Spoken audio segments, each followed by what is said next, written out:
Les tensions commerciales entre les États-Unis et l'Union européenne refont surface. Nouveaux droits de douane, accord signé entre l'Union européenne et les États-Unis. Que faut-il comprendre? Quelles sont les conséquences pour les entreprises? On en parle avec mon invité, Marie Fernet, avocate. Marie Fernet, bonjour. Bonjour Arnaud. Alors, depuis le Liberation Day de Donald Trump, euh, droits de douane qui sont exorbitants, des entreprises qui se posent des questions. Est-ce qu'on peut dire qu'il y a une guerre commerciale Union européenne-États-Unis qui refait surface? Alors, la question revient souvent et j'avoue que je suis toujours un petit peu déstabilisée pour y répondre parce que qu'est-ce qu'une guerre commerciale finalement? Effectivement, ce qu'on peut dire, c'est que il y a un conflit latent assez manifeste. Il y a eu des menaces de la part des États-Unis, des mesures de rétorsion de l'Union européenne. Euh, donc, effectivement, des hausses de droits de douane, pas seulement des menaces. Donc, effectivement, il y a un climat de guerre commerciale qu'on peut dire latent si on est optimiste et franche si on est un petit peu plus réaliste, je dirais. On va revenir sur les droits de douane hein, pour bien Oui. comprendre le sujet. Les États-Unis ont imposé un certain nombre de droits de douane dans des secteurs. Quels sont ces secteurs? Alors, on a plusieurs. En fait, certes, il y a des droits additionnels sectoriels qui visent explicitement certains secteurs. Le plus évident, c'est effectivement acier, aluminium, produits dérivés. On a beaucoup parlé de la quantité de produits qui étaient touchés depuis les derniers ajouts de 400 nouveaux codes. Donc c'est effectivement extrêmement vaste. Ça a été très important. On a eu 50%. Enfin là, on est à 50% de droits de douane sur ces produits-là.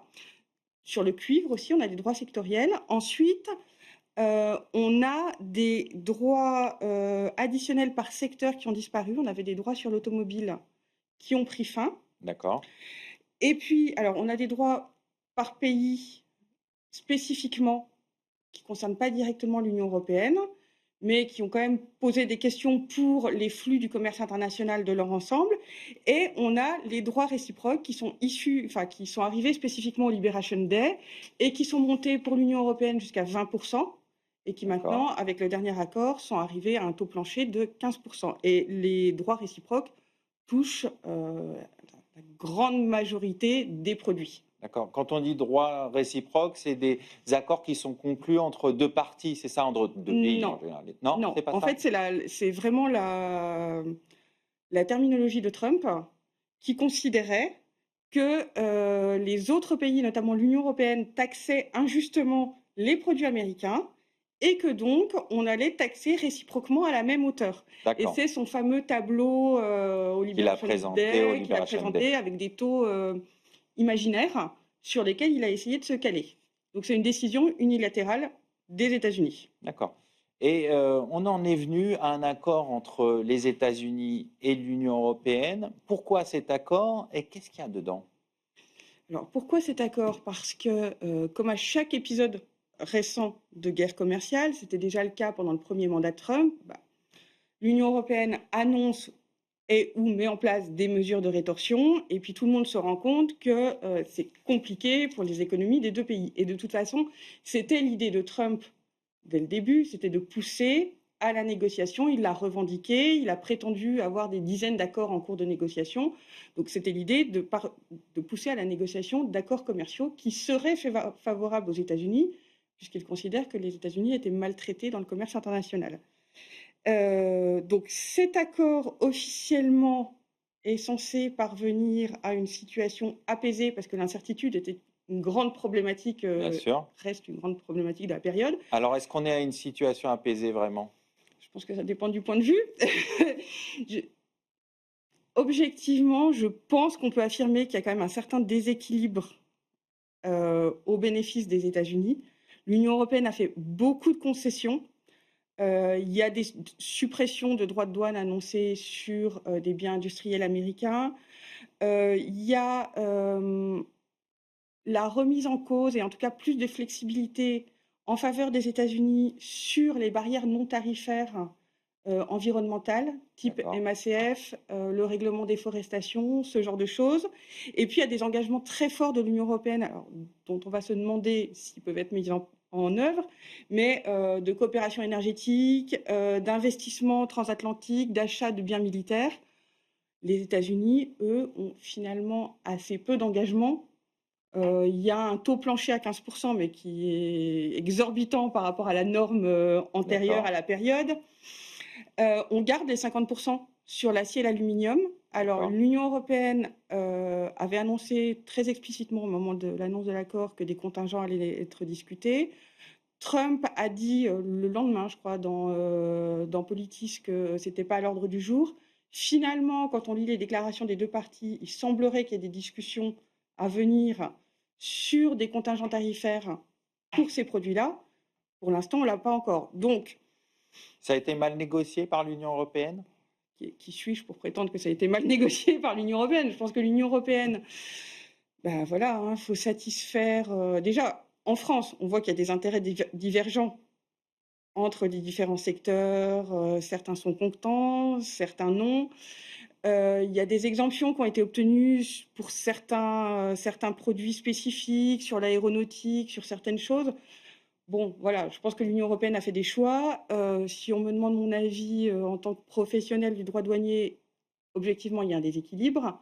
D'accord. En tant que citoyenne attachée à la construction européenne, je suis un petit peu déçue par la place politique de l'Union européenne, mais pouvait-on faire autrement? J'en sais rien. On Et, n'était pas dans les et si négociations. on se place au plan juridique, que vaut cet accord? Alors, c'est une question vraiment intéressante, ça, parce que on a l'habitude d'accords du commerce international, bilatéraux, comme on a reparlé récemment du Mercosur, qui doivent être ensuite ratifiés par les parlements des États membres. Le commerce international, c'est une compétence exclusive de l'Union européenne. En l'espèce, en fait, on a eu des déclarations politiques et là, on a deux propositions de règlement de l'Union européenne qui vont devoir être approuvées, donc qui mettent en œuvre les mesures, les engagements de l'Union européenne et qui vont devoir être approuvées par le Parlement, d'une part, par le Conseil de l'UE. C'est vraiment donc par le Conseil de l'UE à la majorité qualifiée, c'est-à-dire 55% des États membres, soit 15 États membres sur 27, et au moins 65% de la population totale. Ce n'est D'accord. pas un accord commercial de libre-échange classique. Il n'y aura pas de ratification par les États membres et il y a vraiment un flou sur ce nouvel objet juridique et politique. D'accord. Pour terminer, la Cour suprême va se prononcer sur la légalité des droits de douane. Est-ce qu'elle peut les remettre en cause, ces droits de douane? Oui, alors pour l'instant, alors oui, je dis oui de façon... Pour l'instant, en fait, il y a une décision de première instance qui considère que certains droits de douane, c'est-à-dire ceux qui sont pris sur le fondement des pouvoirs économiques d'urgence, ne seraient pas justifiés au regard de la loi en question. La première instance, la Cour d'appel ont motivé en droit leur décision et il y a eu une ordonnance de blocage de ces droits de douane. La Cour suprême, alors c'est une décision d'hier, c'est ça, une décision d'hier, a annoncé qu'elle acceptait de se saisir de la question, qu'elle rendra sa décision la première semaine de novembre. Ça D'accord. veut dire qu'en attendant, il n'y a pas de suspension des droits de douane, ils restent en vigueur. Et la question, en fait, ça va être le choix. Pour l'instant, la Cour suprême a statué surtout sur des questions d'urgence vis-à-vis du mandat D'accord. de Trump. La question, ça va être, est-ce qu'elle considère que ce qui doit primer, c'est les questions de séparation des pouvoirs, de contre-pouvoirs, ou est-ce qu'elle fait perdurer ses droits de douane? On va conclure là-dessus. Merci Marie Fernet. Merci à vous. Tout de suite, l'émission continue. On va parler de réputation en ligne, un enjeu stratégique pour les entreprises, mais parfois un angle mort judiciaire.